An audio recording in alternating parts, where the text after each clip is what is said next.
Yes. Uh, a very good afternoon, sir. Thank you for accepting our IEEE student branch invitation for giving us time for interaction. So it gives me an immense pleasure to welcome our esteemed guest today, Mr. Vasudeva Rao, with a stellar background in digital hardware design and semiconductor technology.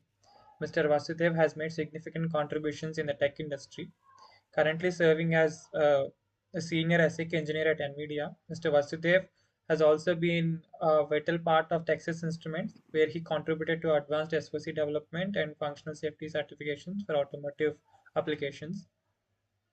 Mr. Vasudev is an alumnus of the prestigious National Institute of Technology, Tiruchirappalli, where he not only excelled academically but also played key leadership roles as a placement coordinator and a class representative. He is known for his passion for learning, mentoring, and presenting innovative methodologies, such as his paper selected for Texas Instruments India Technical Conference.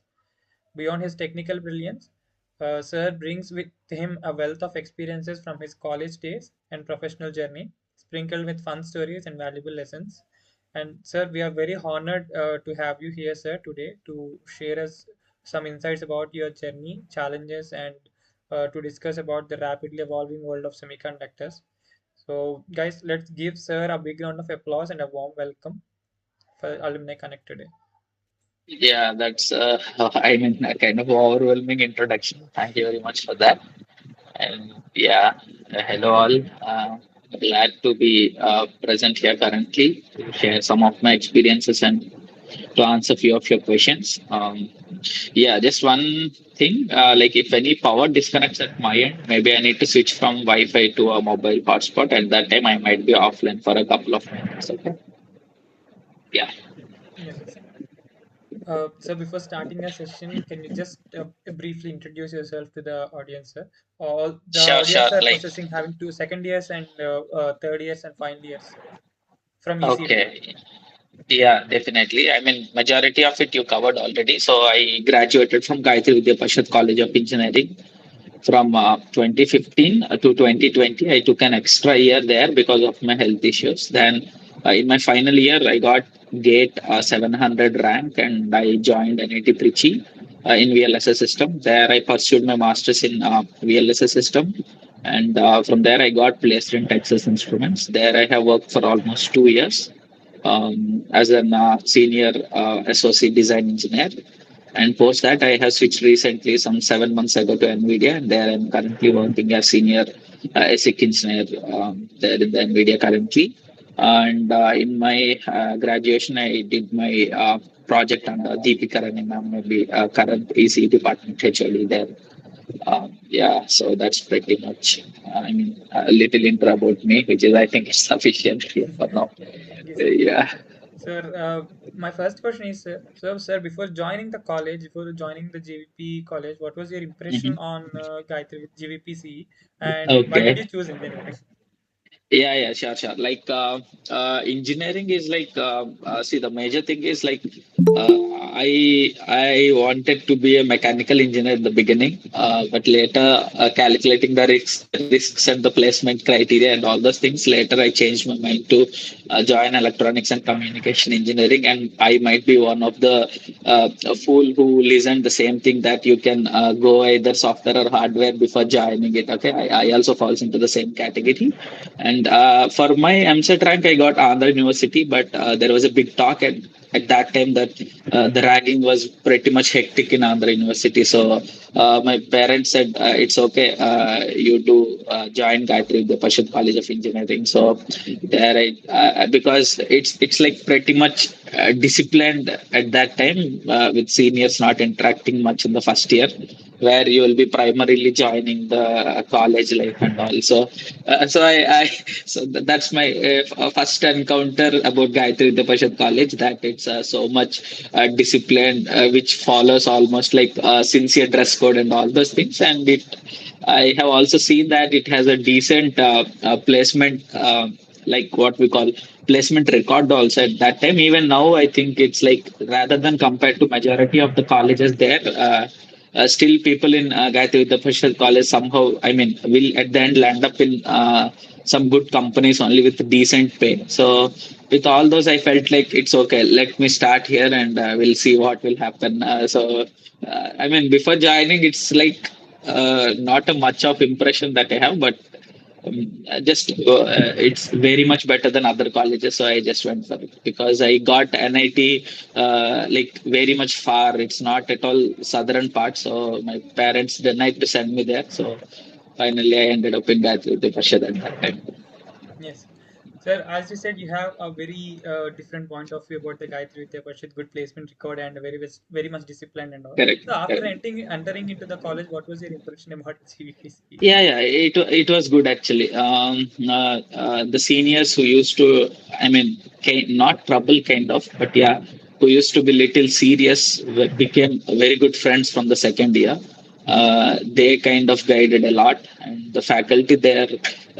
Forever, I can remember few people like Bharat sir. I think majority of you might know he will deal with mathematics. Yes. And then Deepika Rani madam is also one such extraordinary member that I have ever met. Then I'm not sure if still the faculty are there, but Padma madam, Sagar Krishna sir, Sagar Pandu sir, and there are multiple other faculties which I mean it will be a big list if I say, but at least with me personally, like everyone used to be friendly, very much good talking and all. I don't know how they are now, but yeah, at that time at least they were all too good, and they used to be like it's like see some 50 to 60% I used to follow the classes, and the rest of the time I used to read on my own. Few classes I used to feel boring or I could not able to connect them what they were saying and all. So at that time I used to read a book or there are plenty of resources that are available in NPTEL and also I used to go through those lectures and all those things. So it's like see during the college days I used to blame a lot like no one is saying nothing, I'm learning nothing and all. But at the end, like in my final year, I learned when I recollected it all.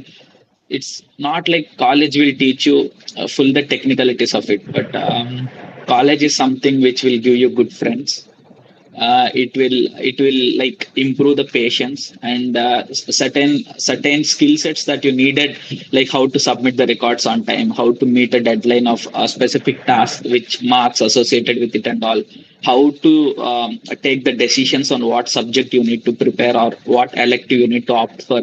And at that time itself it will guide you on what way to proceed further. Like let's say there is a variety that you want to go to hardware there, or you can choose the data structures and all, and you can go to the software side at that time. So eventually I learned that it's not like fully technical knowledge that no company needs 100%. A company needs a full of discipline, as well as if you are capable to understand what they were saying for you to do. So if that is there, pretty much every company will take you, which you learn a lot in this college. So that's what I felt like. But my project time was so good. Like Deepika Rani madam used to be like so good actually. I didn't even had my laptop till the final year. Okay, so I used to have a trade off with my project batchmates that you give me the laptop, I'll cover your part of the project work as well. So it's like madam also used to give like full access to me. Her cubicle majority of the time she was not there. Her cubicle was fully used by me. Her system, everything. So such a good professor actually. I was so blessed to do my project under her actually.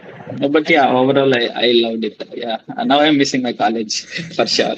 I actually, mean, last time that maybe you guys might not feel the same now, but sooner or later you will feel the same like me. I used I to not feel the same at that time. Hi sir, my name is Srivatsa sir. I'm currently fourth year. I'm also a CR. I'm very close to HOD ma'am also. When we are discussing Okay, with HOD ma'am that we are conducting this and this under IEEE and all. So and while I said okay, Vasudev sir has given us date on 22nd December, ma'am was very excited also. So ma'am said some very good things about you. You're such a brilliant and good student. okay. So Yeah, ma'am it's got all. I good mean, memories also with you. yeah, she's great. So Yeah. as actually I approached you through your one of batchmate Saket Ramanujan sir, which happened in Oh, GVPCE. Ramanujam. Yeah, yeah, yeah, Yeah, he's yeah, yeah, currently working in Tesla. yeah, yeah, yeah. Yes. Sir, what inspired you to pursue this field of study during the college ECE?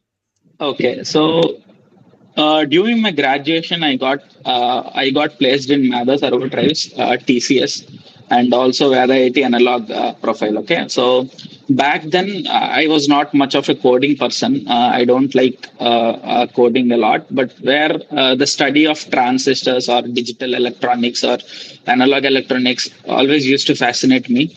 And one more decision I took is to prepare for gate in my third year, because the pay scale after the graduation was way low. So I thought like post doing MTechs in either IIT or NIT, the pay will be like 6 to 7 times much bigger. So that's my first motivation to do a higher study there.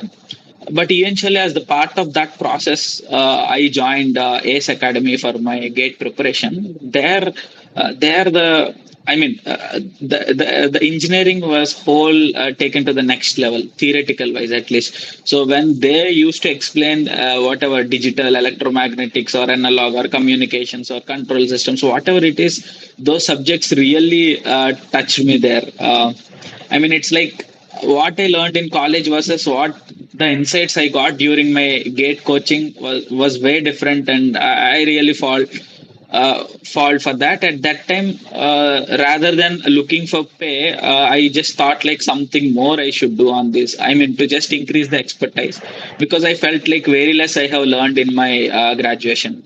So then I thought like, okay, I got IIT Kanpur communications and all, but I'm not so interested in the signal processing side of it. So I thought, okay, I'll go with NIT and I'll do the VLSA only.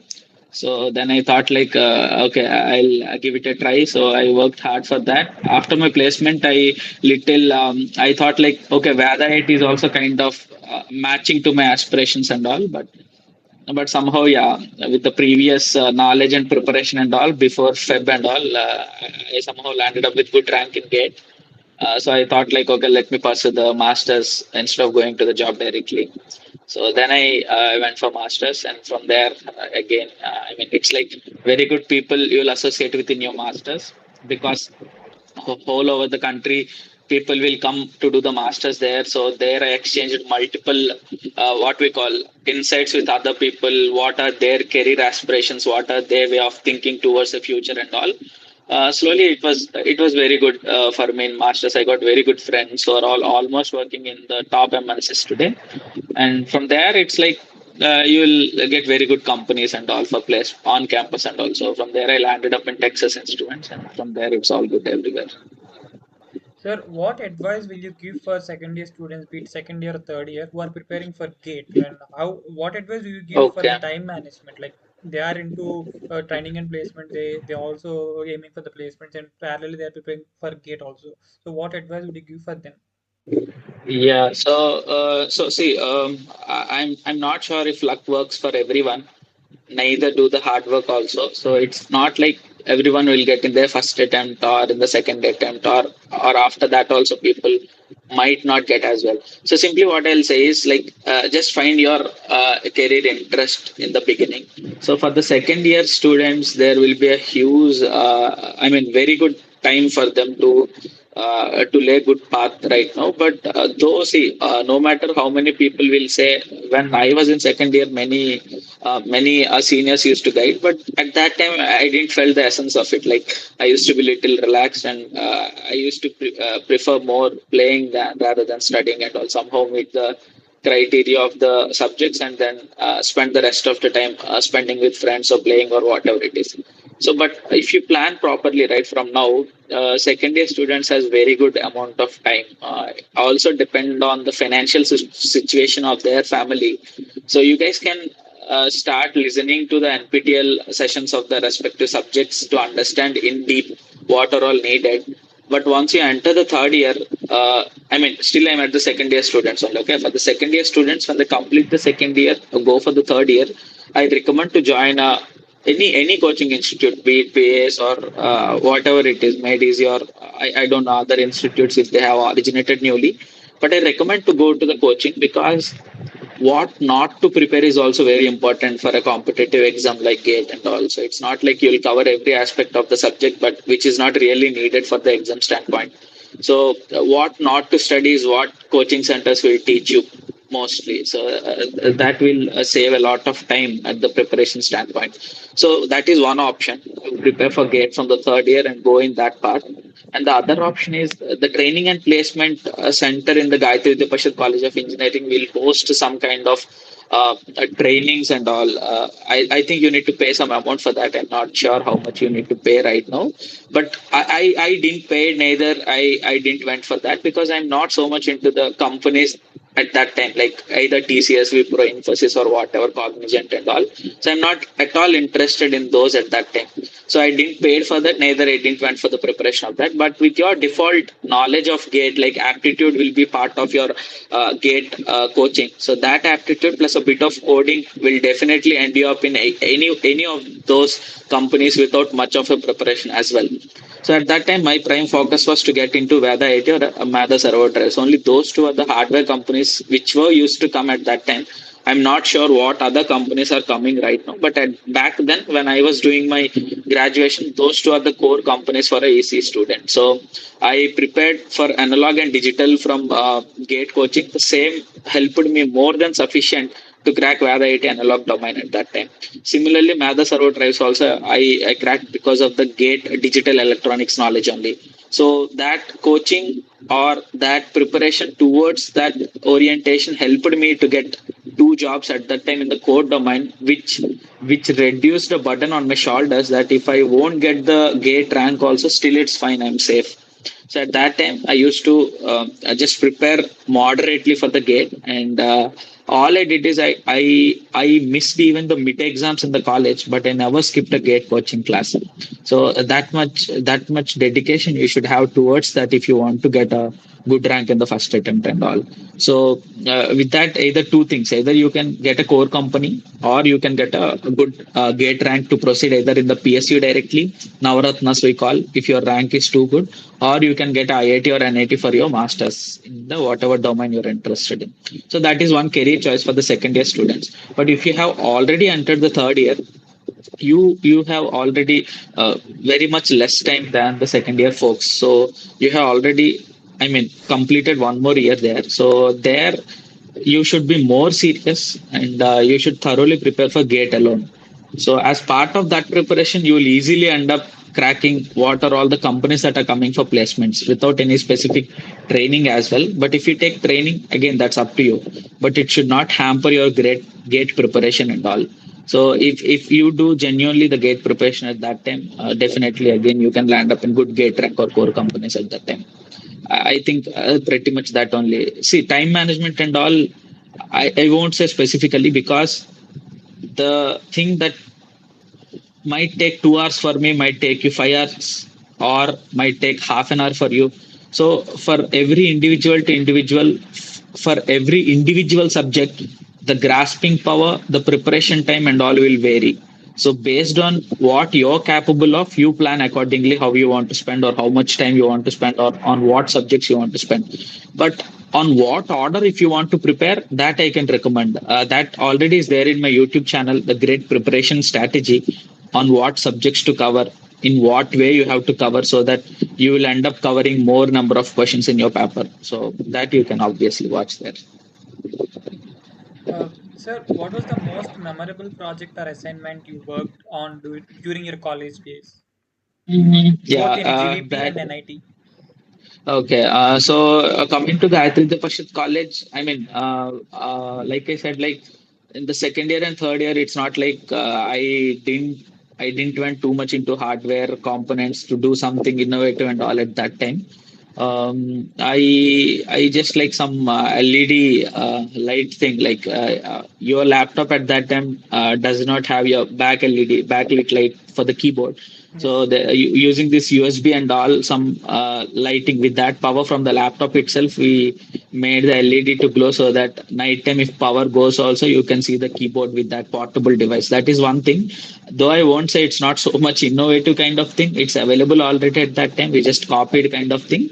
But the interesting thing that I did is that working on this antenna design under Deepika Rani madam, that gave a lot of insights on the ANSYS software, which is a real hardware at that time, like the design you can see in a 3D, the waves or the patterns of those, how it is, and which I could able to relate on the electromagnetic theory that I have learned there, antenna and wave propagation and electromagnetic theory. So those two subjects, what I have learned there, I used to see practically in the format of the waves or reports that were generated at the time. So that I felt little interesting.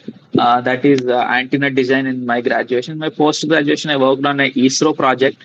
That is like what that is adaptive sampling algorithm, where you'll do the sampling of the signals that are coming, but unnecessarily doing with the same frequency, though the input signal frequency varies. So it's a waste of your battery energy or whatever it is. So there worked on a hardware implementation of an adaptive sampling algorithm where the sampling frequency will adjust according to the input varying frequency and all. So that also I found little interesting.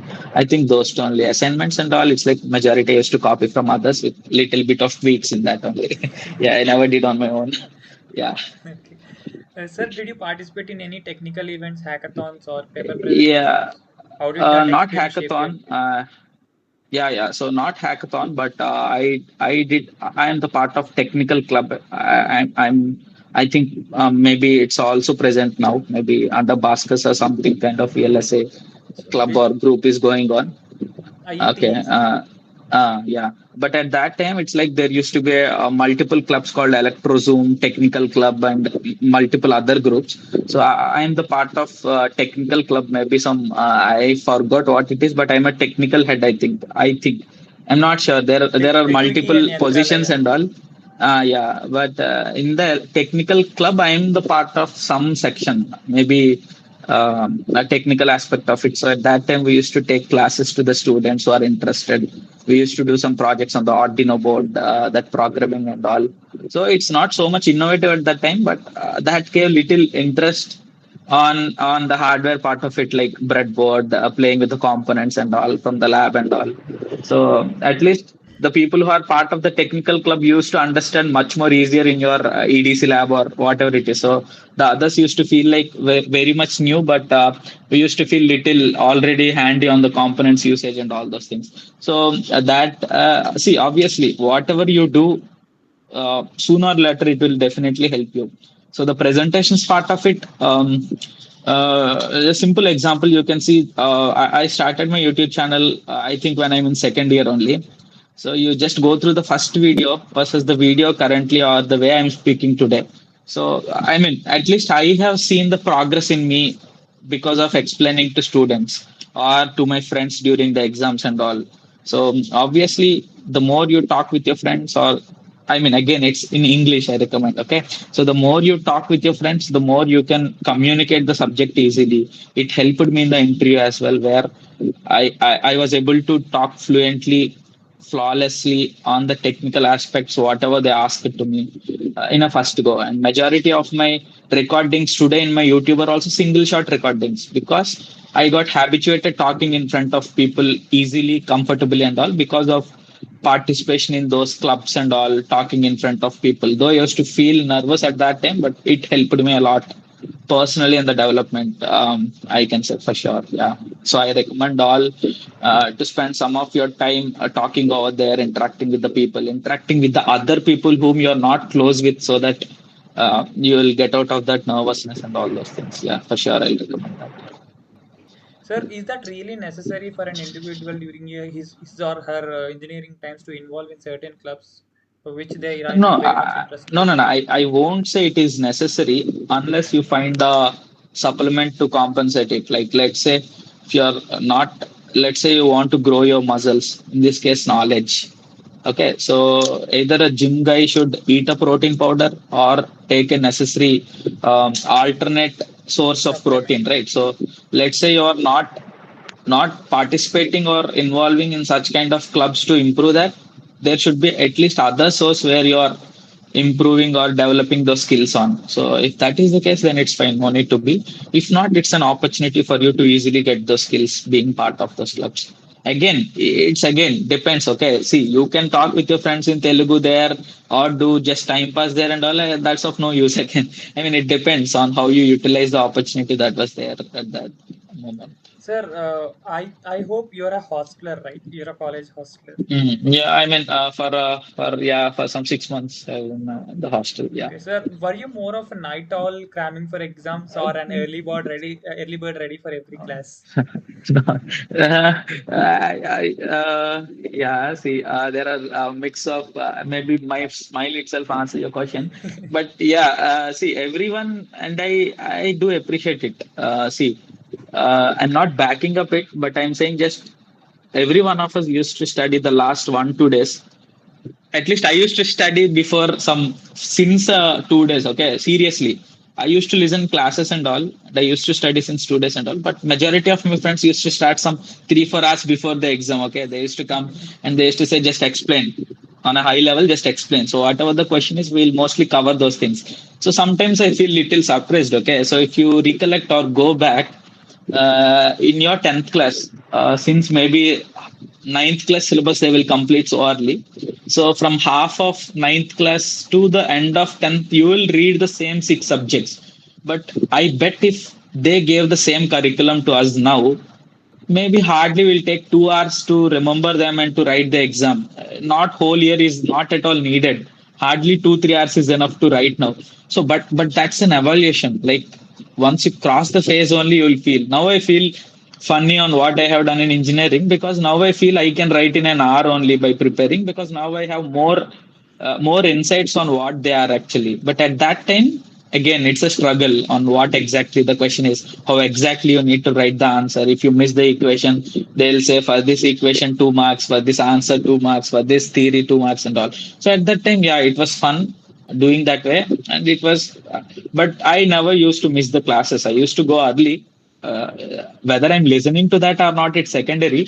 But I used to not skip the classes because I used to maintain at least some 85 to 90% per se for sure.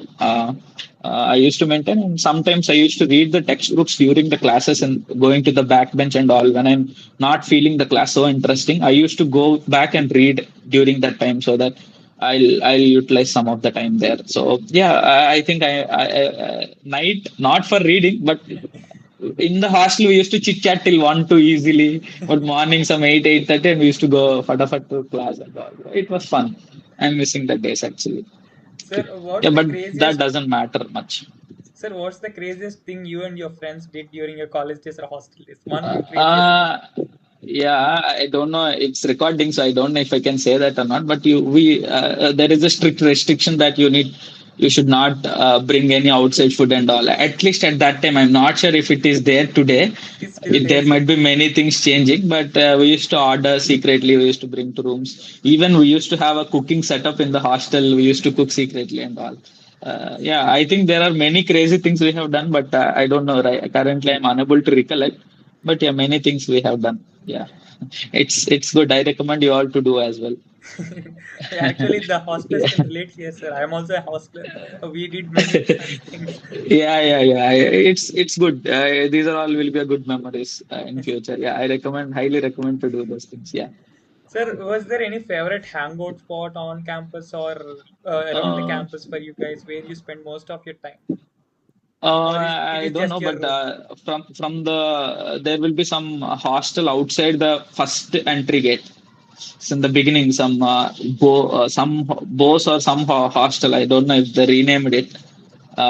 To the other entry gate where bike parking and all will be there. There will be a Xerox shop and all, right? That Yes, sir. gate. Yes, sir. So from that gate to the end gate, there is a good way with ground on either sides of it and all. Okay. Yes, yes, So sir. at that evening, I love to sit there watching people playing or myself even playing there.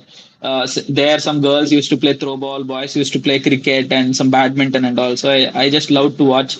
Yeah, I know what you guys are thinking, but yeah, I love to watch all. Okay, irrespective of gender and all. So I just love to watch people playing because it's a peaceful time. Like all my stress and all used to go away. Just watch people playing for some time and think how my life is going. What am I doing in my college? Am I learning anything or not? Regretting for my present and future. And again, coming back to the hostel and chit chatting with friends as usual. So I don't know. It was like, yeah, I used to spend good time in the hostel as well as at that path where the grounds and all are there. Yeah. Sir, what was your active memories during cultural fests and technical fests or events happened around college? Yeah. Uh, I don't remember much, but there is one at that time. ECE has a specific club called Association of ECE, I think AECE or something. I forgot the name. And the sole head of that is itself ECE department. Okay. So I think my senior Pawan used to be the main key member of that club. So at that club, there we decided that I hit with an health issue. I got my both the kidneys failed during my first semester ending. So there somehow I took 1 year break from 16 to 17 and I rejoined again in the 2017 from second year. So at that time, college has provided some fund to me in the support of my health. So there we decided to just collect the fund from students whenever possible and keep it as a deposit amount to help the students and all when they are in need and all.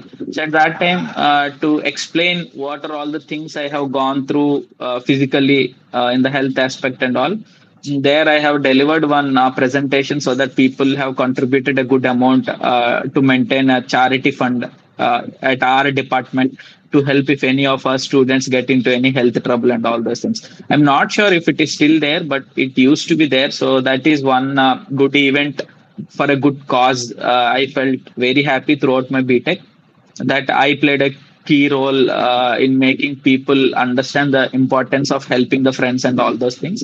And a few other like annual day programs and all, I recollect barely twice it has happened in my entire duration. 1 year, the last year where we supposed to enjoy a lot, got hit by COVID. So uh, so I think like yeah, at that time I mean people used to look good, come in good attires and all. So yeah, that is also one good memory. We all took photos and all. So the social activities are still being conducted, sir. So they are helping Rotaract Okay. and other social clubs are helping to Rotaract do Club. good. Yeah, yeah. Mhm. Sir, like, did you ever do something silly to impress someone during the college, whether it be a professor or a student, whatever it may be? Can you share any memories? Yeah, yeah. I mean, students, I have not done much because mostly I am the friend zone category guy. So I used to make fun with all, so that girls used to make me friend zone. So I don't even have a girlfriend in my graduation. That is one thing I regret now. Yeah, because today finding girls and all becoming so difficult. I often feel like I might have get some girlfriend in my graduation itself. But yeah, unfortunately, I crossed the stage. But yeah, professors, I used to always do that what we call bhajana visena. Like I mean, I used to do a lot. I mean, not only me, many of us used to do, but it was in a fun way, not like to get some good marks and grades, but yeah, we just loved to. I mean, interact much with the professors and all. Sir, do you? Pavani ma'am, Hari. And then Kirti Priya ma'am, and yeah, there are many folks. Yeah, it was good at that time. We felt very good. Sir, do you remember any embarrassing moment with the professors while you're trying to impress or someone? Yeah, yeah, not trying to impress, but Or one while you're time I trying? felt embarrassed because I think it's a Sagar Pandu sir used to take that analog. I forgot the subject, but it's like where the op amp and all used to come. Okay, so that LCIC, sir, linear integrated circuit. yeah, yeah, yeah, linear integrated circuits where there is a one full unit of operational amplifiers on how it will work, the positive Yes, yes. way of biasing it, negative way of Yes, biasing it, bias. and all. There, I had some genuine doubt, but I asked in the class. But Sar felt like I'm asking to test him, so he scolded very harsh on me. So that's the day. That's the last day I have asked any doubt in his class. Okay, so that I felt little embarrassed because it's a genuine doubt for me. I still, if he remembers, I just want to apologize again for that. But yeah, it's a genuine doubt for me. I felt little embarrassed that day. I mean, in my entire graduation, that's the most embarrassing moment. Sir, if you had a chance to relive one day from your college life, from GVP Mm-hmm. and NIT, which day would it be and why? Mm, I, I don't know, like any specific day. I think every day was a routine there for me. Uh, there is one day, okay, one day where I think I topped one year full CGPA. So there they gifted some 3.5K something. So I want to relive it again, so I'll get some money again. Yeah, but restly everything is routine day, like nothing like so much exciting or nothing rather boring as well. So I just, if I want to relive, to be frank, I just want to live again with my friends in the hostel to have some good fun time, because people are now far busy in their own lives and we are really missing that time for sure. Yeah. Sir, go from a GVP student to NIT Tiruchi, so NIT Tiruchirappalli. So, what transition you have observed from here to there, and Yes. how did your time at GVP help you to shape your career and your persona in the NIT Tiruchirappalli? Okay, so in my NIT Trichy, I learned very much compared to GVP. See, the problem is there in the Gayatri Vidya Parishad College. Majority of the students are from Vizag. Let's say some 60%, and the rest 40% will be somewhere around the, I mean, within the same state. Like you can see people from Guntur, East Godavari, West Godavari, Srikakulam, or whatever it is, but within the state. So their learnings from those people will be of similar. Like we used to have, I mean, at least I also sometimes used to feel, should I need to explain what I know to others, because they will also score good marks and all. So I used to hide some of the contents that I know. Let's say they used to ask, I used to say some 60% of it, some 40%, though I know, I used to not explain them fully in detail and all. And I felt like many people have the similar kind of mindset when they are in, I mean, graduation, or at least in the Telugu states, I have seen that people used to, I mean, won't like to share fully what they know and all those things. But when I have did my masters, I have seen a completely different culture of people, or completely different mindset of people, where people will, again, their Telugu people are similar mindset. But when I have met with people from other states like Kerala, Tamil Nadu, or northern states and all, their people will be so much transparent on what they know or what they want to learn from you and all those things. So in that time, what one thing I realized is, though I feel like I know fully, there are many things which I am also doing wrong, or thinking that I know it correct and all. So they used to correct me, they used to set me on the proper path. And there I have met with many people who have uh, worked in the top PSUs, and they resigned that and came to do the masters and all, because of the work life that they're having there. Because let's say if you're in some IOCL or some PSU, right, it will be in the remote area. You will be far away from the city culture. You will not have any learnings there. You will be hardly doing the same job every day without any growth and all. So you'll get good salary, secure job, but you'll not feel the josh of learning every day and all. So, so there I used to interact a lot with people, and I learned a lot about their culture, their mindset, the way of thinking, their vision on the future, how they want to settle themselves, all those things. So I think the missing, see, in NIT Trichy we used to have only 4 professors for VLSA, barely used to come to classes or teach us. But we ourselves formed into groups, ourselves learned individual lessons or subjects and all, and we used to teach others equally. In that way we helped each other to grow, and all are intellect people at that time, because all are top rankers only. So everyone are capable of learning on their own by some or other means, using internet or whatever it is. But we used to exchange the knowledge among ourselves, and we growed very much. So the similar thing, if it is implemented here in Gayatri Vidya Parishad College, I also suggested the same multiple ideas and all, how to improve and all, to Deepika and ma'am. I'm not sure if there are any changes happened there, but yeah, that is what I felt. If I would have done the same in my graduation itself, it would have been much more different than how I am today. That I felt it's lagging there. Sir, there are many second years who are very confused to like decide their domain of what their career path and all. So, can you give them one suggestion whether to choose a hardware domain or software domain? What are the things and everything? So, Okay. better for them to decide what they want. Yeah, sure. See, one thing, it's not like a strict margin now. If I say hardware, you guys should come to hardware, or software if I come to software. Obviously, being an hardware engineer, I will be little biased towards the hardware. But the crucial thing one should realize is, at that time, designing a CMOS circuit or doing any digital problem, I felt much more easy and comfortable rather than writing a C program to some logic.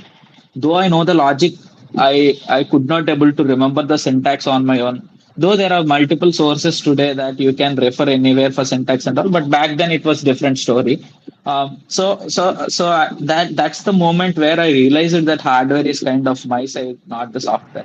But for you guys also, there might be multiple hints that are coming during your graduation where what you are good at. If you're feeling that you're good at coding, or if let's say you saw some problem, rather than writing it on a paper and solving it mathematically, if idea is coming that you can code so that you can cover all the generic problems of that category without doing again and again, then you're kind of a software person where you're good at coding or your heart is choosing to code always. But if you're kind of if someone asks to solve a digital question, if you're willingly taking the pen and asking more and more questions, then you're kind of a hardware guy. But on a career aspect, I'm not sure. Software, there will be always fluctuations. Even today, we are seeing. But for VLSA, in the next 10 years, at least for sure, there will be a very good limelight there. So that very good job opportunities and all there, provided you do masters in some good college. So I think, yeah, if you have that in mind, I recommend to go for hardware only because that's always will be a core. Sir, for an electronics engineer who is pursuing their undergraduate, so Texas Instruments and NVIDIA, these are like the dream companies of such electronics engineers to work with. So, sir, can you suggest any ways or any suggestions from you to get the second years or third years internships there, or to crack those campuses off campus when they are at undergraduate level? Yeah. So at least what the pattern I have seen is the local colleges that are located within Karnataka, where these companies are located. I mean, Bangalore, these companies are located. So within Karnataka, these companies are going to hire for the colleges easily. But for all other local colleges, I mean, like other than IITs or NITs or some reputed universities, the resumes itself are not being shortlisted so easily to get an opportunity to even showcase your skill set. Your resume itself is not being shortlisted. So on top of it, there are some algorithms that are being ran on your resumes. It's not like you'll upload a resume and simply they'll shortlist. Instead, they will be passed through some algorithms where it will match certain keywords or certain kind of template or a pattern. Based on that, it will shortlist whether you are a fit to that role or not. So that is also one way to eliminate some people during the hiring process in the beginning itself. So I also recommend you to have a proper CV or proper resume with all the details or the skill sets that you have acquired so far, on which you are truly confident that you can perform your or showcase your skills if they have asked. And also there is a good platforms like LinkedIn or Naukri and all where you can do upload what are all your current progress or what are your current skill set that you have acquired so far.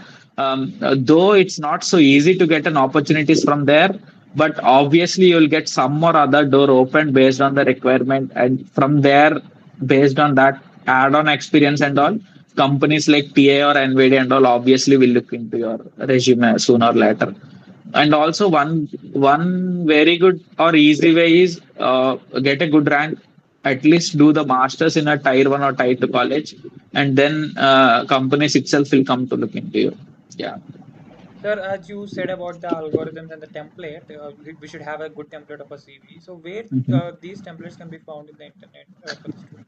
I mean, yeah, even if needed, I can share itself my resume that I'm using for now. But see, the motive there, what I'm trying to say is, I have seen many resumes during my service as a placement coordinator in NIT Trichy.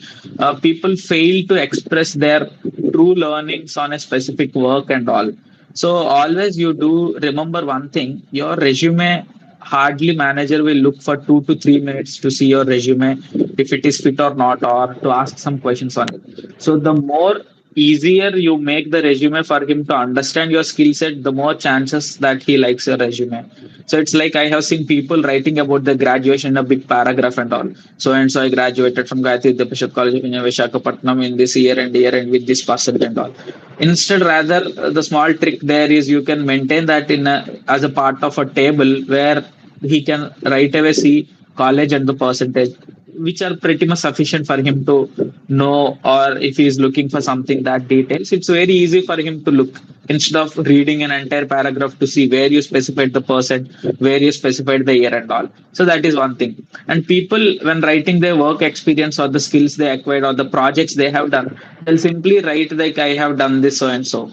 But they will be more interested on the way that you have achieved that goal, and what enhancements are the what we call, what are the key accomplishments that you have done during that project, what are the skills that you have acquired doing that project and all. So specifying that details as a separate columns or rows or sections there will help him to understand, okay, doing this work he learned all these categories or all these skill sets or the tools which he can use in his work. During, if they hire you for say, they can use the skills and all. So that kind of little exaggeration of the things that you have really done and all.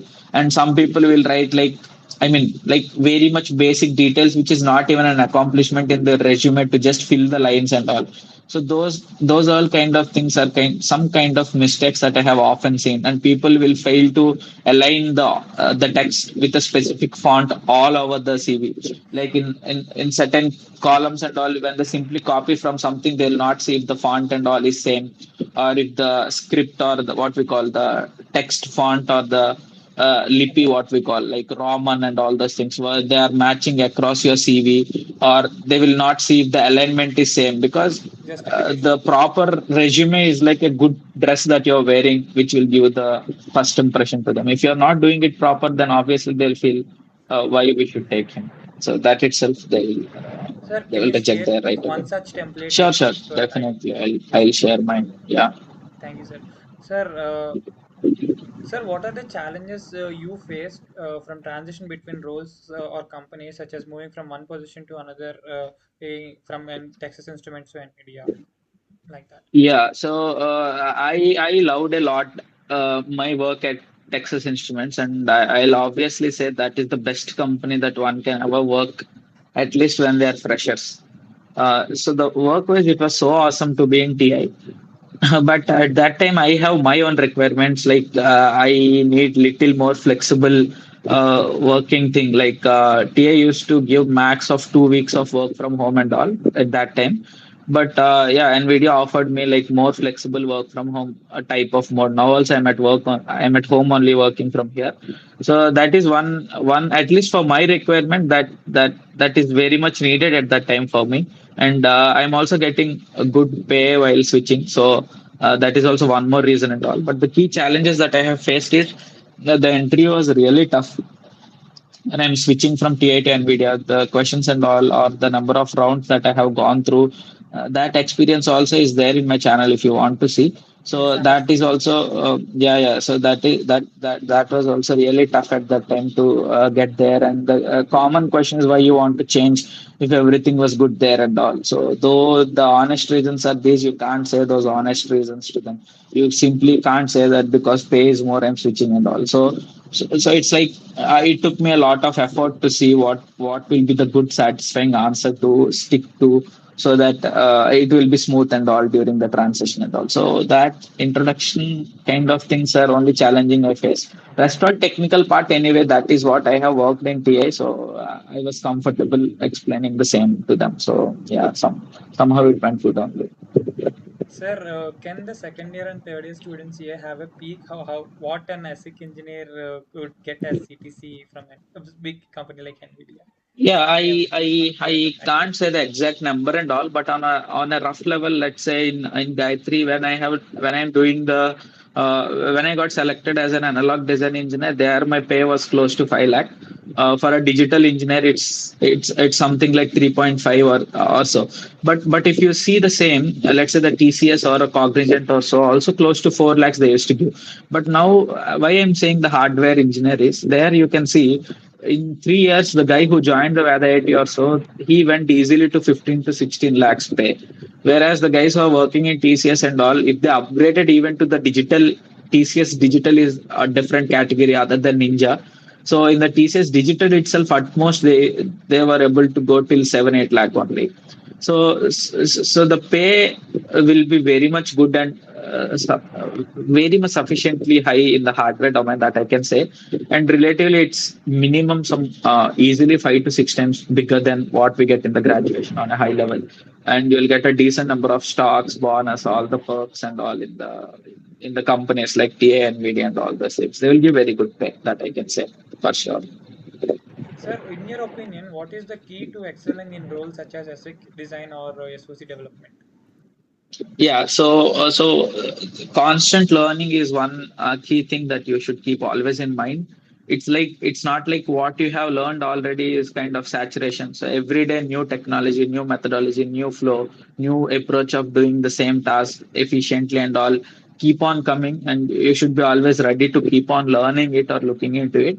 Also, as an ASIC design engineer, you will be see there will be like some 15 to 20 steps that you need to do from the silicon to end GDS to or the end product that you are selling to the customer. So out of these ample number of steps, like let's say from the spec stage, RTL development to the verification of it, the validation of it, giving it to the back end engineer, from there doing the floor plan, placement, routing, or the timing analysis, or the RC extract, or whatever it is. Out of all these, you will be somewhere in the middle of it for one project, and you will be the one person supporting the entire task. See, a team will have entire task. Out of that, you will be the one person who is doing a very small amount of work. So Okay. in this entire, out of this entire thing is called ASIC. But to be frank, you're doing very minimal thing, and you can't even say purely that you're an ASIC engineer unless you know what all happening across. So the key thing that you need to do is you need to peek into what others doing as well. So when you get time, do interact with them, learn what others are doing also in their aspects, and just try to understand the work that you're doing, how it is helping others, or how it is impacting, or how it is being utilized, and the product that you are working, who is the end customer of it. Let's say you do a controller or something, who is using Tesla car or any other automotive application, or which car is using, if they are using, how they are using, on what other board they are embedding the chip that you are designing and all. So knowing the product level, application level, what others doing also will help a lot for you to grow, or to see what all opportunities you have on top of what you are doing and all. So that is a constant learning, and that enthusiasm to see what others doing as well will help a lot to learn good in this domain for sure. Sir, with your experience in SOC architectures and XML files, how would you foresee automation impacting the RTL integration process? Yeah. See, at least what I can say is you guys might be doing a very log coding. I'm not sure if you guys have already done or will be doing. You might have done the coding for half header, full header, and all those things, Yes, where yes. you'll be doing the real .v file Hmm. edits, like module and module, then input output, or some assign statements, behavioral code, and all those things. So that will be the last Verilog that you will be doing in your life. When you come into the real industry, it's no longer the same RTL code that you will write anymore. There will be there will be group of embeddings that you are doing with the scripting. Let's say in real Verilog, you can't directly use the for loop, or to write a synthesizable code, there are many constraints and all. But now with the help of the automation and all, like you can simply write a code, and it was successfully able to dump it into a hardware development kit, or the hardware description format. Let's say you write a code in the MATLAB, it was able to dump out the equivalent Verilog on its own. So the automation reached to such a level that all you need to do is kind of monitoring and tracking on what all you need to get from others, rather than doing the real direct work. And so automation is being developing a lot. Still, for it to develop, there will be always a requirement of the RTL engineer who knows well about the architecture, or how the communication should happen between the modules or across the modules and all those things. So yeah, automation is being developed a lot, but still it needs still a manual support there. Sir, what do you think? How much time it will take for the generative AI to take over some certain job? Does it take over? Will that Yeah, happen? At least with my experience, I can't comment completely on it, but you can see there are many things like even many announcements also being happening that Google has developed its own from completely kind of automotive method only and stuff and engineer being involved there and all. But again, it's two-way to look into it.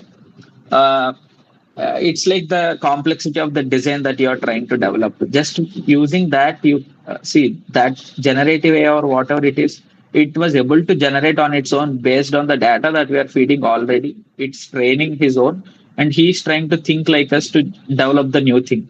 But whenever it comes to the timing critical or whatever, it is still there. There, I have often seen that human intervention is there to get or fix the issues or get resolve it and all those things. So it's not so near, but it will take obviously long time for that to at least reach at par level where the people are developing currently the complexity of SoCs and all. Yes, sir. In the recent articles, while I'm reading, so the NVIDIA Cadence and AMD also, they are embedding the generative AI in place and route for automating the process of placing and routing in the designs. Correct. So, Correct. sir, how do you often use generative AI in NVIDIA, and in what period do you think that this will conquer the present jobs? Like after some certain trend, it Yeah. will eventually evolve into that kind of engineering level. So Correct. So at least I should not say directly all the intricacies of what we are doing and all in the company, but on a high level, I can throw you a light from some 10,000 heights of 10,000 steps of altitude and all. So it's like you will embed everything where you're doing a manual iterative work. There we can keep this AI. Let's say there is a meeting going on. Someone who joined at the end, but he quickly want to go through the summary of it where he don't want to see what all the entire recording and all. That kind of things already we are using their AI where it will summarize the meeting for you. Similarly, if let's say there are certain mistakes and all that are happened, it can keep track of the entire discussion that has happened and it will quickly summarize for you. And coming to the RTL aspect of it, though it's like it's not like it's completely taking over, but it's like it will ease your work. So people should continuously learn on using those new technologies that are coming so that they can make their work faster and they can produce more. But it's not like it will completely take over your job and all, because still it's you who is going to do the job. But with the use of those Gen AI tools or whatever the things that they are deploying inside, it will make your work much, much more easier. Instead of searching for something across the pages and all in the websites or internal details and all, it's like simply there will be one tool where you can search where all these other pages and all are fed into it so that you can simply refer there one place to go instead of going to multiple places and all. So it's like always makes your work easier, but not like it's at the end it's you who need to do that again. so it is good to for us to know the generative AI working and how to Correct. use it. Correct. Correct. How to use it is pretty much sufficient than yourself knowing how to develop it. Yes. So it's okay to not know if you're developed, but it's good always to know how to use it if a tool is developed. Okay. Sir, what advice would you give to someone looking to enhance their skills in digital hardware design and scripting language like Verilog, Perl, or TCL? Yeah, so one simple thing that you can do is there are multiple websites like HDL Bits or VLSA Adda or some I forgot few names, but there are multiple websites where you can get a challenging questions to enhance your skills that you can try all those things on your own. And let's say there is a Verilog lab going on, you try yourself on drawing the schematic before the tool generates it on how the what's your input or thought on how the tool will synthesize, then just compare with what it is really synthesizing and just try to dig deep on why the change has happened, why the prediction that you have done versus tool, how it was able to optimize and all.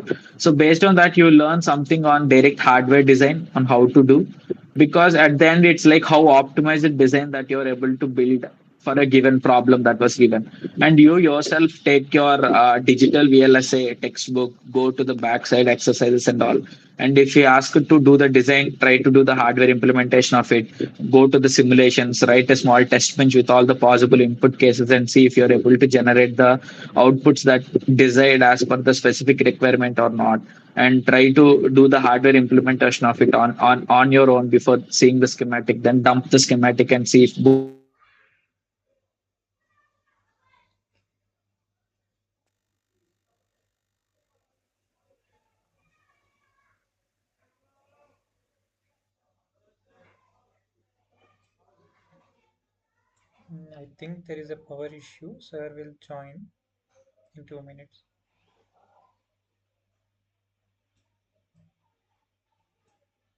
Hello, I think I lost. Now, am I audible? Yes, sir. Yeah, I have You're a power audible. issue here.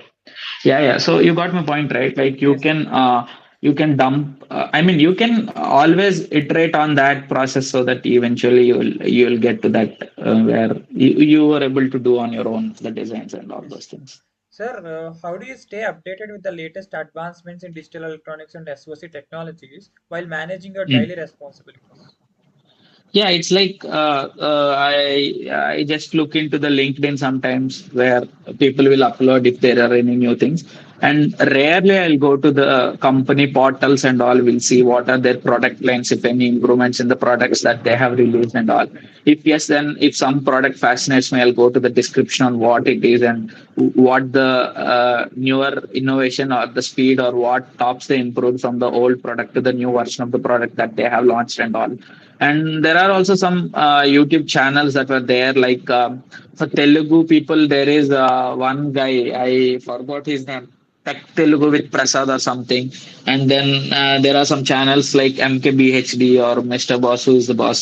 Such kind of channels are there where they will take the latest products or the latest embedding products and all that were there. They will review the performance and all. During that time, they will also explain what they have used, how they were able to attain that or achieve that requirements and all those things. So some rarely I'll see them. Not I'm not saying fully I'll watch them, but I have two YouTube channel. I mean, not my channels. I'm saying two YouTube accounts I will maintain. One for full fun, where I'll just watch the Jabardast or D or whatever the episodes and all. And there will be one channel where there I'll search only the technical aspects of it. So earlier I used to club both. So my YouTube channel is fully dominated with the fun content only. So later I realized that the more you watch, the same the feed will be to you. So I then whenever I feel like learning something new, I'll switch to my technical account of it, where the feed itself also will be the new technical aspects of uploadings and all those by these channels and all. So I'll go and watch them directly. And whenever I feel boring, I'll switch back to my fun content channel where there will be again fun content which is coming as feed to me. So in that way, though you don't feel like learning by searching something new, still there will be always good feed coming to you where you can just we can look into the good content. You can learn something new for that day, which is pretty much enough. I can say, yeah, from there you can get something. Nice. Sir, what role do platforms like Texas Instrument India's technical conference, which we have Mhm. published your paper, so play in fostering innovation and knowledge sharing among engineers? And Yeah, how does your experience? it's correct. So these are kind of centric to company. So the key motive of those kind of conferences is whenever your team or you developed a certain methodology or a flow or some enhancement, it's like you showcasing to the other engineers who are working within the company. And if anyone comes with the similar work line or work product and they have faced the similar challenges and all, it's like for them it's easy to know whom to approach for a solution, or if they are following some bad method they can upgrade to this method which is efficient than what they are using, so that it's like to increase the company's productivity at the end. So similarly every technical conference or is for the same reason. I feel, let's say you're presenting some methodology in IEEE or some paper, it's like you're saying others that this is efficient and people can give a try to it, so that you will get more inputs or more developments you can do quickly, where they are also getting the credit that we have acquired this method or this way of doing this process from so and so team and all. So it's like win-win for both. So yeah, obviously it's a kind of a knowledge sharing platform only. So yeah, obviously it will help to reach out to more people to know that there is one person who worked on it and it helped a lot in the growth of company. And all. Sir, Yeah. what trends do you see shaping the future of semiconductor technologies in areas like AI, edge computing, and IoT? Yeah, so what I feel is if you see earlier, there used to be a one room sized of computer and all, where they used that the first transistor that was invented and all at that time. Slowly, then it became to a pocket size, and then the chip was so small and all. Now, again, the computing these days, the data or the computation of the data is increasing so much that ample number of such kind of chips are needed, which are called as the GPUs and all. Today we can see, so it's like again they are embedding them and they are making two, three dice in a package and then two, three packages into one big embedded system or embedded chip and all. So I feel like increasing in the data. So the necessity to do more computations and all is increasing to meet the requirements of people, be it rather be a gaming where the rendering of things and all like that PUBG game and all you might have heard. So Okay. it's like too much of data processing needed. When people run accordingly, the map should update, the houses should update and all. And there are much more complex games came on top of it. So it's like too much processing you need to do within a second or with at that time on how much frames, how much pixels, how much processing you need to do. So with all those things, I feel that there is too much scope to still further develop here on the computational speed that we are achieving. We are crossing the Moore's law way ahead already. Like there is a Moore's law which we have broken long back. Maybe NVIDIA is the one who has broken it by developing more transistors within the chip and all. Still, there is so much scope there to look into even quantum computers and all coming. So I don't know where it will go, but definitely it will go somewhere than what it is today. Yeah. Yes, sir. Sir, as you spoken about the quantum computing and all, today we are seeing many researchers being said that quantum is the new future of AI and everything. So, how does that affect the VLSI industry, and how does that affect the AI industry? No. It's like it's see whatever the developments that they're happening is all there to boost from where we are currently today. So I'm not having so much vision on see how that will affect because I'm very much beginner in understanding like how you guys are today on those topics and all. But for sure, it's like people who are already in for sure should learn if there are any new trends and all coming, and it will be part of your work itself. So during your work life itself there will be some sessions and all, let's say something which is innovative and which might feel if it is needful to you and all, they'll somehow make you to learn that within that only. So all I'll say is to get into one of those companies so that rest all things they will take care, you just follow and you just learn from there on top of it, because every resource will be available from then and there for you, free of cost. Great, sir. Sir, what is the one piece of advice would you give to the aspiring engineers who are present here, who are aiming for a big MNC like NVIDIA or Texas Instruments? Mm. So I'll simply say be patient. So things will take time. Great things will take more time. So Mm. always be patient.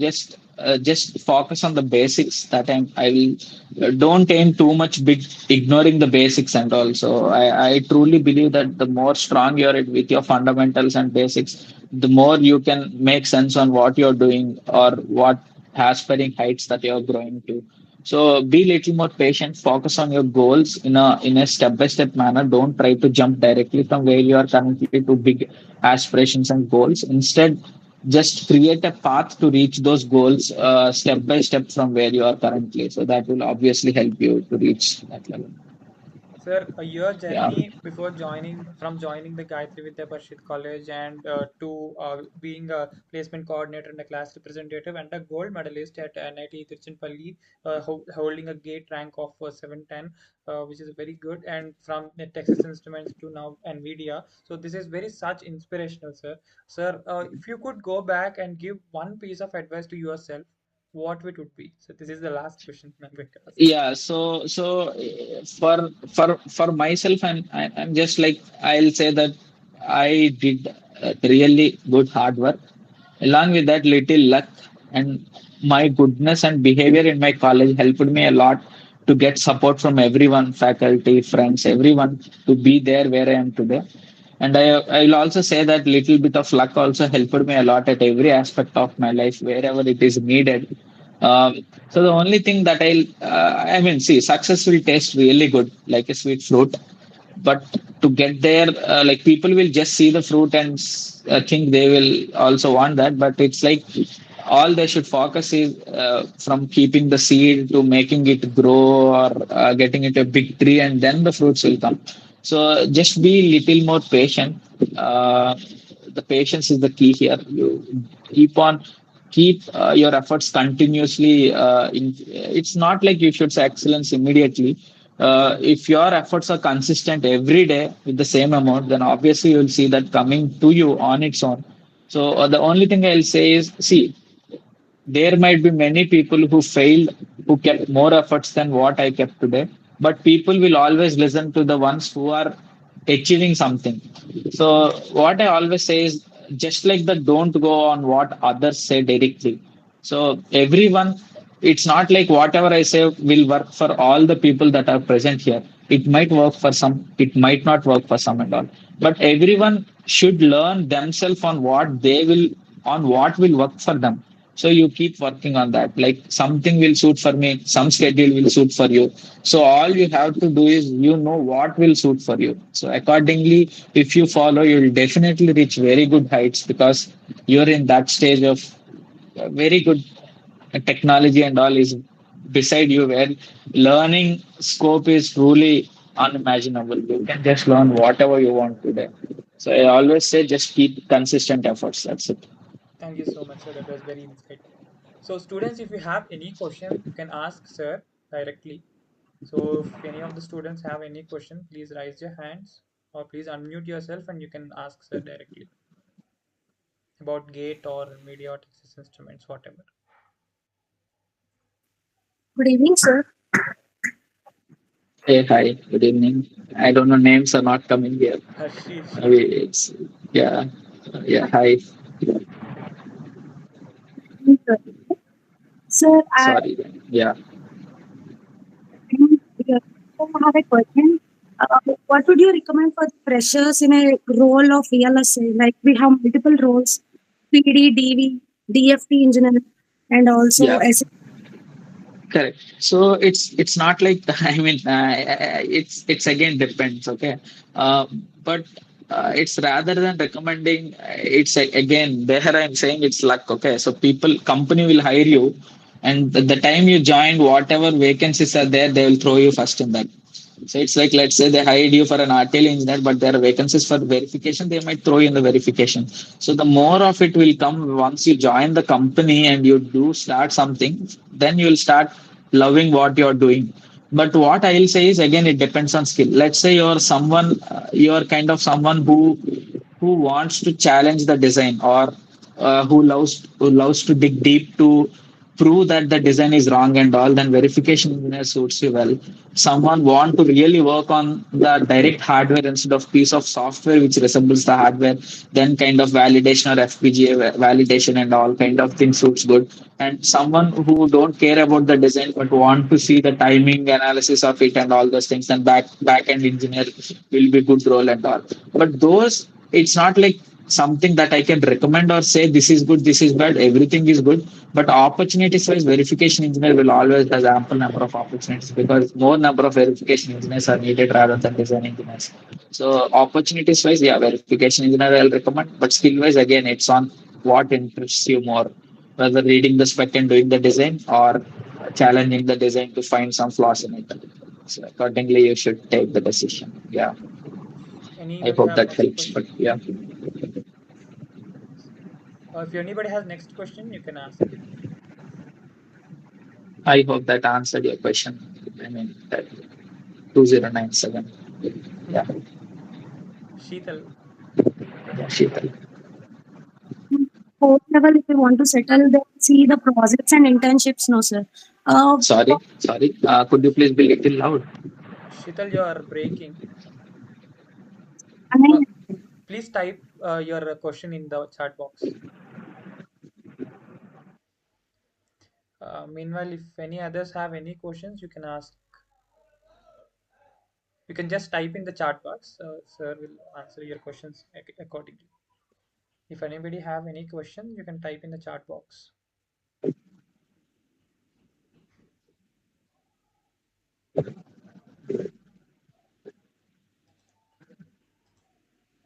Or you can also ask directly, whatever it is feasible to you. Yeah, I'm not seeing anything in chat. If anything, please do let me know. Yes, sir. I'll let you know, sir. Yes, sir. Yeah. Sir, the projects and internships are important for core job. And what kind of internship should a BTech freshers should do? Is the question by Sheetal. Yeah, okay. So that again, two things. One is I did my internship by paying money in the BSNL for some 2 weeks or 1 week at that time. Uh, s- uh, yeah, internship plays a crucial role, but rather than that, I will say project plays much more bigger role and all. And that project depends on who your guide is and what they are saying to do, because it's like though you're interested in something, it's not like you'll get the guide who are expertise in that aspect and all. So people might be ending up doing that or this either. But today, I can see an opportunity where there is a club specifically for VLSA or some good faculty who are really expert in that aspect and they are ready to help the students and all. So you yourself can reach out to either Bhaskar or someone if you are really interested to ask for some good solid project. Like there is one student, one of my classmates called Vinod Kumar. So he did internship outside by paying the money as well as under the Bhaskar sir at that time. Some kind of adder, some complicated adder only. I forgot the name. So in that way, there are faculty who really supports that and all. So it's all on how you approach them and how you start showing your dedication to them to start working on it seriously. So yeah, obviously, project will play crucial role for sure. Yeah. Actually, I mean, nowadays they are working on a machine learning accelerators, sir. So programmable FPGAs and all. That is the work being done by under Bhaskar, sir. So the Yeah, next yeah, question yeah. is, how can we cope up with scripted languages as they are not much included into our academics in VLSA domain by Yashashwini? Correct. So again, it's two ways to look into it. One, I already currently I am the curriculum board of members for ECE department. So last time I recommended few subjects to be added as part of curriculum. I'm not sure if they have added or not. But Perl scripting, Python scripting, and all will help a lot for the VLSA engineer. For sure, it's an added advantage. And some people will look into it like, let's say there is a requirement, then and there you can search on how to solve it, get the logic, then check for syntax and write a code. For that moment, still that also will solve the problem that you have. So if it is not there in the curriculum, still there are very good playlists that are available in the YouTube for free of cost if you want to learn Python and all. So there you take a simple examples like just there is a text file, you want to parse that file and get the specific patterns of your requirement and all, or you need to dump out a specific Verilog code, then you write a script on how to do that and all by the input specification and all. So that kind of things you yourself can create activities and you can try on your own to see whether you are able to generate the output that desired or not. So that kind of things, yeah, you can try if you're really interested. There are many open sources that are available for free of cost. Sir, and the next question is, how should I prepare for GATE exam? Can I consider choosing honors in BTech and preparing for GATE simultaneously by Chaturvedi? I don't know what the honors is. Recently, it got added. Earlier, it used to be electives for us. Is that the same or? No, sir. We have honors and minors other than the academic subject. So we have some other mid exam for that also. Okay, see, that's again up to you. Like, let's say if you want to do more subjects and all, then you can go for that. But if you're genuinely preparing for GATE and if it's honors and all are not mandatory, maybe you can bypass that. Prepare genuinely here. See, it's all on how you are able to manage the time. At least at my time, it used to be very tough to cover both. So preferably, I used to do GATE only because those subjects what I learned there, I was able to write my semester exams also with that knowledge pretty much same or good. So I used to balance in that way, but it might be different for again person to person. So see what works for you and accordingly spend the time needed. Okay. Manikanta, you raised your hand. You can unmute yourself and you can ask a question. Good evening, sir. Good evening. So, you said that previously we should prepare the gate by concentrating the subject you said, no, sir. Okay. By dedicating ourselves to the subject. Sir, although you are dedicated, there will be some of diversions. Sir. Sir, the So, Couple how of should I we? I understand the question. Is the question like, sir, how come you are very much dedicated while there are many distractions around you during your college times, or we? Yeah. See, one thing which I'll say is, I went to GATE coaching with group of my friends. Okay. So surprisingly, I'm the only one who cleared at that time. Though some of my friends took long time and they were able to do, but the key thing that I have observed is many of my friends used to use the phone in the middle of class, used to play game or used to come late or used to go back and engage with some couple of chats and all. So that is one thing. Okay. So what I honestly followed is zero distractions during the class. I used to go 5 to 10 minutes early, used to sit in front of the faculty or at least near to faculty so that I'll minimize my distractions of looking to sideways and all. And it's like 90% of your success will come when you listen to the class without any miss. Okay, from the beginning to the end, without any missing of the link. If you listen to the class, majority of your preparation is done. After that, I used to come home, spend some 30 to 40 minutes a day in the library. I'm saying again in the library, not in the class or not in the home. I used to go to the library, open the notes. I went with the weekend batches, Saturday evening and Sunday full day. So after that, I used to have Monday to Friday. So every day I used to spend 1 hour in the library, not doing anything, just revise the notes. In 1.5 day, it's like almost some 20 to 30 pages of notes was covered in the BH class. So I used to just go through the notes by scrolling page by page, to see what have explained and all. And then at the end of the subject, I used to do a few mock papers, not full mock papers with that category of questions. You'll have a question wise coming for that subject also, and I used to solve that classroom questions only again and again, and the workbook questions that were given in the free time and all. So it's like distractions are what you keep to yourself. At least during my time, the internet was not free. So we used to recharge some 150 to 200 for 1 GB of data. So we barely used to see YouTube. And in the college net, college Wi-Fi and all those sites were blocked to us. So we were not able to see YouTube movies or whatever it is.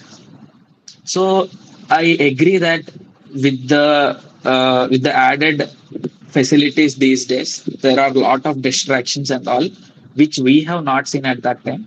But that is something that you need to work out. Like put your phone on airplane mode, throw it away for some time, and then you peacefully cover that 1.5 hour of time, and you go back to your routine life.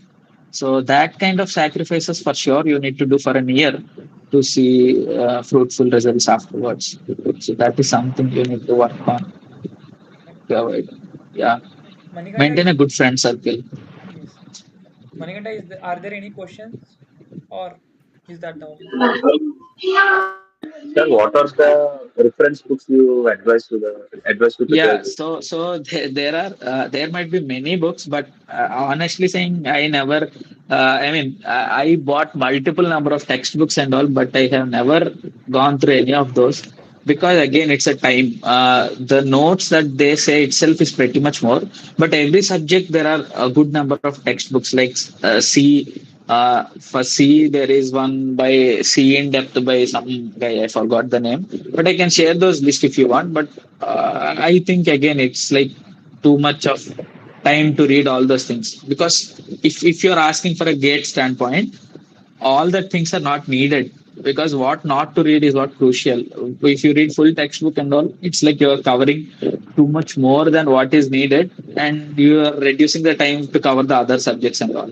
But there are some good books. If you want, I can recommend few of them. But they will be there in your curriculum book also. At the end, there will be some textbooks, some reference books, and all. References. Those are only pretty much the good books that one can read. But I don't think you'll get time to go through all those.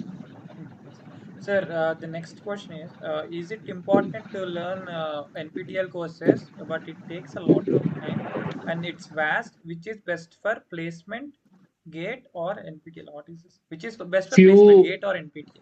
Oh, okay. So, see, gate, if you're going for gate, I don't think NPTEL is that much necessary because pretty much you'll cover that. But if some lectures, if you see, right, they're just fascinating. I mean, they're just amazing, actually. So, earlier days, it used to be 1 hour sessions and all, but recently I'm seeing that they also cut down to 24, 25 minutes a session and all. Recently uploading NPTEL lectures and all, you can see they're much more better and lesser duration also. But the thing there you need to observe is 60 sessions of less duration versus 30 sessions of 1 hour durations, both are same. All they are doing is just cutting down to a shorter length so that people will watch more. So one thing what I'll say is few subjects are there like Verilog per se, you can say Verilog by Internal Sen Gupta, you can see from IIT Kharagpur, I think, and then digital electronics. These kind of things. Once you start watching the NPTEL videos, you love the subject. For sure, you will love the subject. Then you will get interest automatically by yourself to learn more. But that at least 1 2 videos, be patient so that that will be habituated to you over the time to continuously watch them. But yeah, I think they are needed. I mean, they are good actually. If you can watch, for sure, they are very good lectures.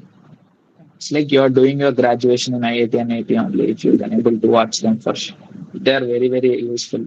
I think I have watched for minimum 10 subjects. I covered full playlists of MPTs. Yeah, they really helped me a lot. Students, are there any questions? You can post them in the chat box or you can ask directly.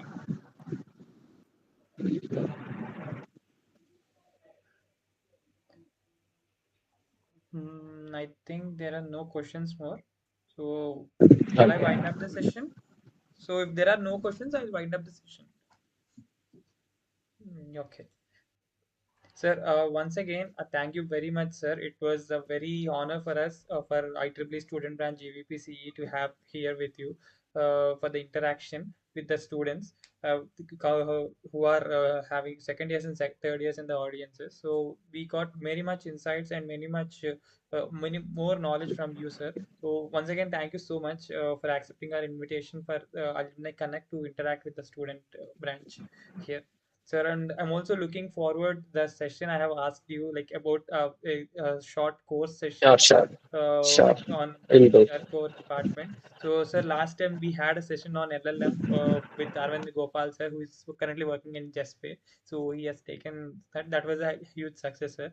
Sir, if you are ready to go and if you give a just a signal, so we'll arrange something very good here also, sir, in our department of EC, so that many students can get benefited as their main aim is to good work in good MNC companies like NVIDIA and Texas Instruments.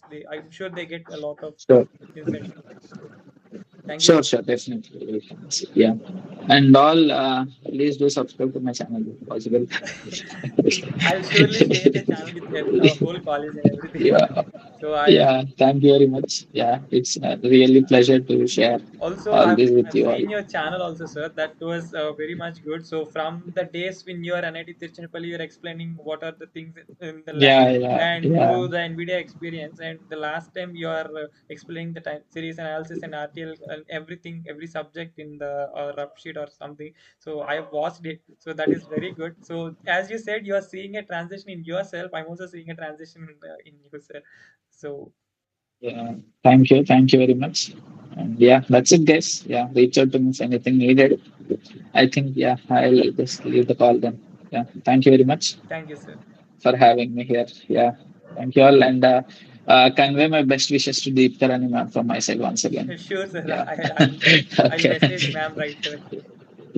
Yeah. Yeah. Sure. Yeah. Thank you very much, all. Thank you, sir. Yeah. Bye. Bye, sir. Students, you just stay